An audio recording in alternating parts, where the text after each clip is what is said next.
What's going on, everyone? I am Adam Smasher, and today I'm bringing you another standalone theory. Since today is October 21st, 2015, it's Back to the Future Day, and I knew I had to make a video today to honor my favorite 80s movie. So you might be asking, but Adam Smasher, what could you possibly do a video on in Back to the Future? That's a waste of time. Why don't you ride your hoverboard, self-dry your clothes, change the weather? Or why don't you go time traveling in your flying DeLorean? But oh yeah, that's right. We don't have any of that stuff. Back to the Future lied to us. Why don't we have nice things like Back to the Future? Does that mean this movie is dated? No, never. But I swear to God if I see another person make a post asking why we don't have hoverboards. Alright, that does it.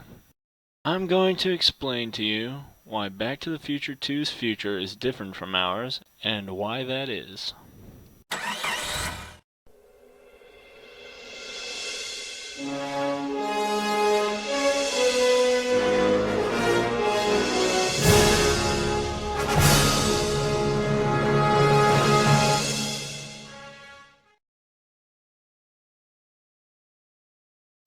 Okay, so you know how in the second movie, Doc talks about how by buying the sports almanac and Biff stealing the time machine to give the almanac to his younger self, it created an alternate 1985.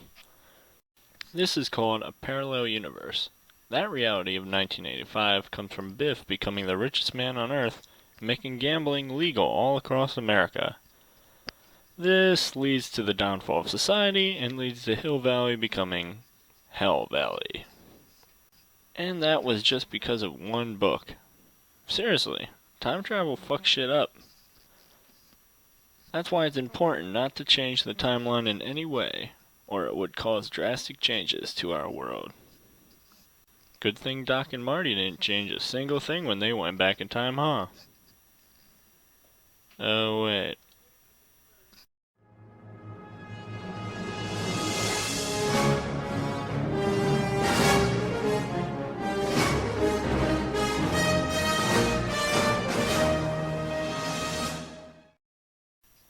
So when Marty accidentally goes back in time, he crashes into a guy's barn, and the people mistake him as an alien and shoot at him. That's the first change, but it may have drastically altered the future, and here's why. So let's say the farmers report that to the police, and they determine that something did occur there. The event becomes the next Roswell, with newspapers and news crews reporting on the incident.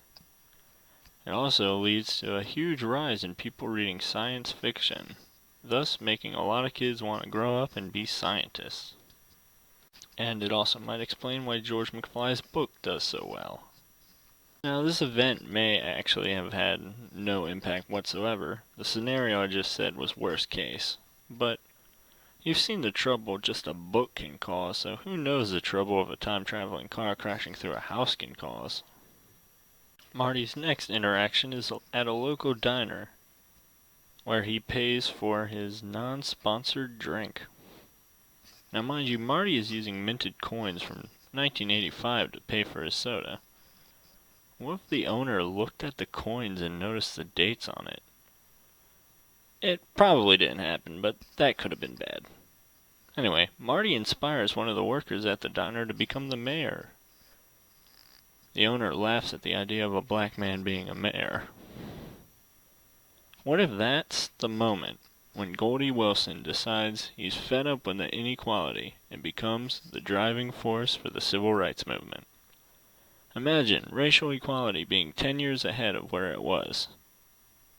The only downside would be Martin Luther King Jr. wouldn't be studied, Goldie Wilson would have been. The next thing is Marty stops his dad from getting hit by a car, which causes the whole dilemma the movie has to fix. Now before the dance, Marty stands up to Biff, which pretty much makes him the coolest kid in town instantly. Also some small important information, he's going by the name Calvin Klein because Lorraine finds him in his underwear and it says Calvin Klein. Now when Marty runs into Biff again at the diner, he is then chased by him, which prompts him to grab a cart from some kid and make a skateboard out of it. once again foils Biff by making him run into a manure truck. Once again proving he's the coolest kid alive. Other kids see the invention and there is a rise in skateboarding. In fact, skateboarding becomes the fad of the 50s. It becomes a symbol of counterculture. Calvin Klein becomes a legend like Tony Hawk, which makes actual Calvin Klein not famous anymore, making him just the guy who shares the name of the cool Calvin Klein. Anyway, skateboarding becomes a trend that sweeps America. Keep this in mind. So finally, Marty is at the dance, and he goes up on stage to lip-sync Johnny Be Good. Marvin Berry, the cousin of Chuck Berry, the person that invented rock and roll, holds the phone to the new sound he's been looking for. Besides ruining black history, he may have also ruined rock and roll history, too. And do you think Chuck heard any of that song from a 50s phone 3 yards away? Probably not. So what he heard probably sounded like shit. Thus, rock and roll was seen as shit. Because rock and roll never took off, the hippie movement never really happened. The movement was less about peace through music and more about roaming free, which makes the skateboarding phase last through the 70s and beyond.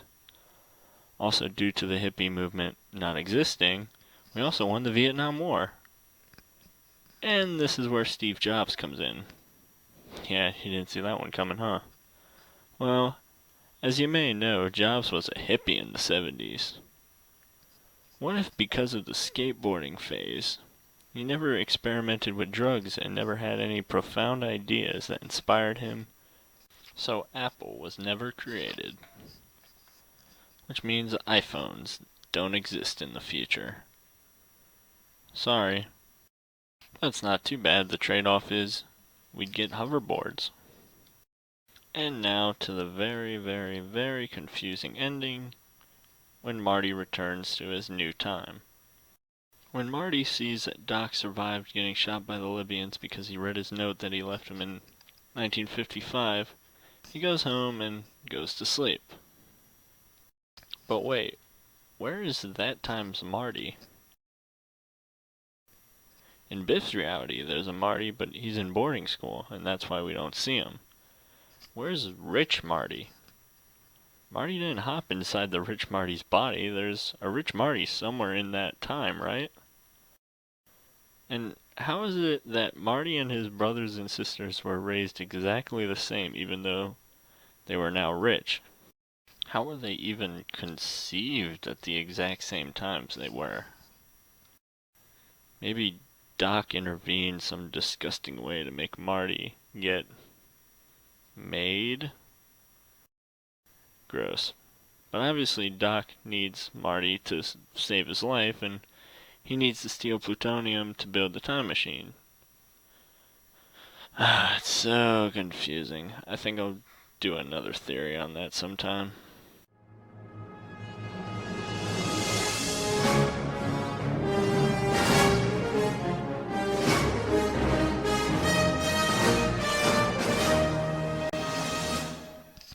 Okay, now that I've skull-fucked you, it's time for sloppy seconds. Hoverboards were created due to the rise of science, and the trend of skateboarding that carried on through the 2000s too. I can only assume perhaps Spielberg created very successful Jaws movies, which is why there are 19 of them. But wait, by going back in time and making George a science fiction writer by pretending to be an alien named Darth Vader from planet Vulcan, did he erase Star Wars and Star Trek from existence? Is that why Spielberg stayed on to keep doing Jaws movies? Or did he make it so that Star Wars had to change the names of Vader? And at least the Cubs won the World Series. Oh yeah, and rock and roll does actually make a comeback in the future, which is why everyone is so punked out.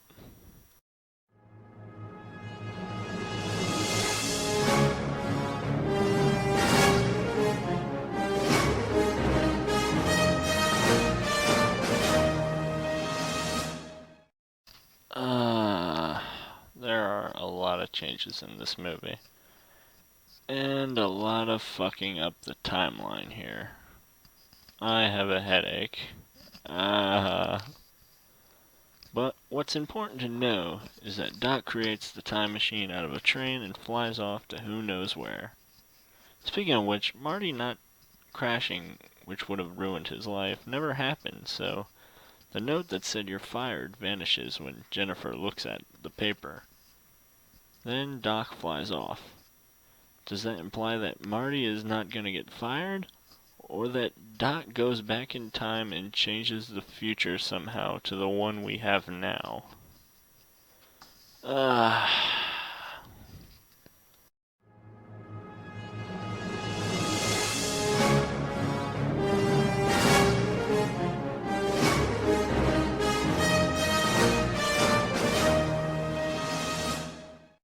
And so this is the new timeline. First, Doc going into the past at some point after the third movie. Maybe destroying the timeline as we know it, making it the one we have now. I don't really know. Maybe he goes back and kills Hitler. Maybe he creates the Terminators. Who fucking knows? He's Doc Brown with a time machine. Anyway, next it's the Old West where they throw every rule of time travel out the window. Then Marty going back and causing an increase in students' learning because of his UFO crash in a barn, making smarter people which invent hoverboards when skateboarding is cool. Then Goldie Wilson drives the civil rights movement in 1955, ending racial equality earlier. Marty ruins rock and roll, which stops the hippie movement that helps us win the Vietnam War and possibly ending the Cold War from getting started by stopping communism from spreading. However, it erases iPhones from existence, which sucks for most of you selfie takers. He then makes himself rich, only to cause me a great confusion with where the rich Marty is. He then ruins Biff's life, ruins Star Wars, and finally, somehow, makes the Cubs win the World Series. The end. So, if you guys wanted to know why we don't have hoverboards, here's why. We should have focused on making them instead of sitting around wondering where they are. So, let me know in the comments below if you think I'm right or wrong, and tell me if I missed anything. And I'll see you Halloween. Like, subscribe, and stay alive, you guys.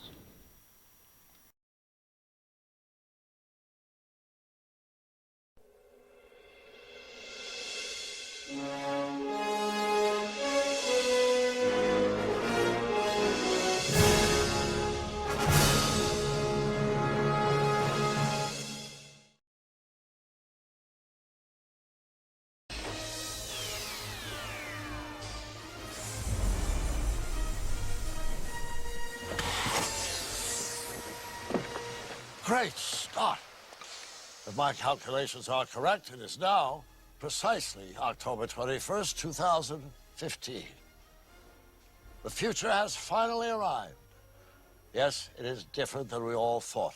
But don't worry, it just means your future hasn't been written yet. No one's has. Your future is whatever you make it. So make it a good one.